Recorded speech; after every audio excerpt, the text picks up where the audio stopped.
ഇന്നത്തെ ദിവസം ശനിയാഴ്ച.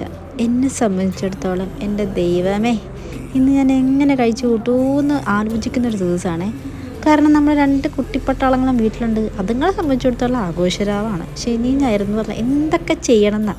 അപ്പം ഞാൻ ഓർത്തു ഇതുങ്ങളൊന്ന് ഇരുത്തണമല്ലോ, എന്താ വഴിയെന്ന് ആലോചിച്ചപ്പോഴേക്കും ആമസോൺ പ്രൈമിൽ നമ്മുടെ പ്യാലി എന്ന് പറയുന്ന പടം, അത് പിള്ളേരൊക്കെ കാണിക്കണം കേട്ടോ. നമുക്കെല്ലാവർക്കും ഒരു പേഴ്സണലി പിള്ളേർക്കൊക്കെ വിചാരങ്ങളുള്ള പിള്ളേരാണെങ്കിൽ സത്യമായിട്ട് അത് എവിടെയെങ്കിലൊക്കെ ഒന്ന് തട്ടു കേട്ടോ. അപ്പോൾ ആ പടം ഒന്ന് കാണിക്കുന്ന നല്ലതായിരിക്കും. അങ്ങനെ ഞാൻ ആ പടം അങ്ങ് ഇട്ട് കൊടുത്തു, അതുങ്ങൾ അവിടെ ഇരുത്തി. അപ്പോൾ അതിൻ്റെ ഇടയ്ക്ക് എനിക്കൊരു അല്ലറ ചില്ലറ കുറച്ച് പരിപാടികളെല്ലാം ഉണ്ടായിരുന്നു.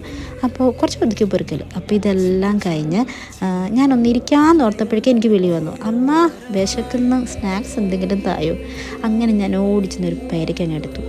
പേരയ്ക്ക പിള്ളേർക്ക് ഭയങ്കര ഇഷ്ടമാണ്. അപ്പോൾ ഞാൻ പേരയ്ക്കയുടെ തൊലിയെല്ലാം കളഞ്ഞ് കുറച്ച് പീസായിട്ട് കട്ട് ചെയ്ത് ഒരു കുഞ്ഞ് ടിഫിൻ ബോക്സിലാക്കിയിട്ട് അങ്ങ് കൊടുത്തു. ഇനി കുറച്ച് നേരം വായ അടഞ്ഞ് അവിടെ കണ്ടുകൊണ്ടിരുന്നു. അങ്ങനെ ഇതൊക്കെയാണ് ഇന്നത്തെ വിശേഷം. പിന്നെ